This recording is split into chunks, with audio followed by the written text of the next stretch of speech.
Philippe Jaffé a accepté de répondre à vos questions sur les maltraitances. Philippe, merci de prendre en compte les questions des parents. C'est une question d'Anastasia. Mon frère et moi avons subi des violences à la maison de la part de notre mère, surtout. Nous sommes aujourd'hui des adultes et mon frère n'est pas du tout autonome. Il fume de l'herbe et il est complètement démotivé par la vie. Il se place toujours dans une position de victime. Que faire pour l'aider? Je suis sa grande sœur et je me sens responsable pour lui.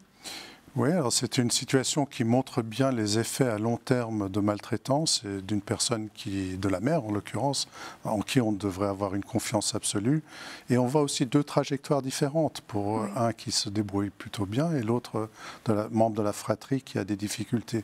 Cette sœur altruiste, j'ai bien compris, la sœur aînée altruiste, tout ce qu'elle peut faire, c'est finalement revisiter avec ce frère le vécu et lui montrer d'autres moyens de gérer l'inconfort, la détresse, la colère que cet enfant adulte a ressenti. Donc c'est une sorte de thérapie entre eux sur le vécu en tant qu'enfant et puis d'essayer de comprendre, de donner sens à cette mère qui probablement avait ses propres démons qu'elle n'arrivait pas à gérer. Une autre question de Joséphine. J'ai longtemps été battue chez moi étant petite. Aujourd'hui, je manque beaucoup de confiance en moi. Je pense plutôt bien me comporter avec les autres, mais j'ai l'impression que ce n'est jamais assez pour qu'on m'aime. Qu'est-ce que je peux faire pour m'accepter? Oh là là, la question piège là. S'accepter, c'est vraiment trouver en soi les ressources, les bons côtés de sa personnalité. Elle a déjà reconnu qu'elle aime, qu'elle a des facilités d'interaction avec les autres, et donc d'accentuer ces bons côtés, et aussi d'accepter finalement qu'on a des déficits qui ne sont pas de notre propre. Qui n'ont pas été causés par soi, qui sont fonction d'un parcours, d'une trajectoire.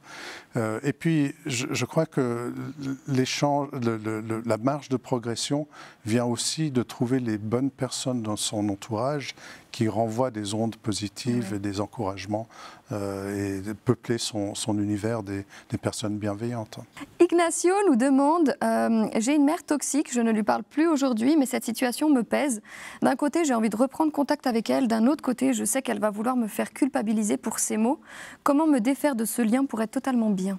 Ça, c'est une histoire que j'entends très souvent, des cassures familiales fondées sur des événements réels et la colère qui n'arrête pas de gronder au fil du temps. Puis au bout d'un moment, on voit ses parents prendre de l'âge, on a envie de progresser soi-même, on se dit que la clé du progrès personnel, c'est aussi une sorte de réconciliation ou un pardon ou en tout cas une mise à niveau sur ce qui s'est passé.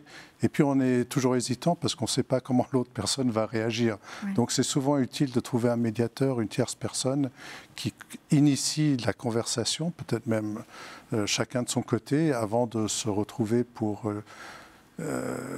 exprimer des choses qui ne sont pas faciles à exprimer et qui ne vont pas tout résoudre instantanément. Revisiter des situations toxiques de l'enfance, ça demande un travail d'élaboration.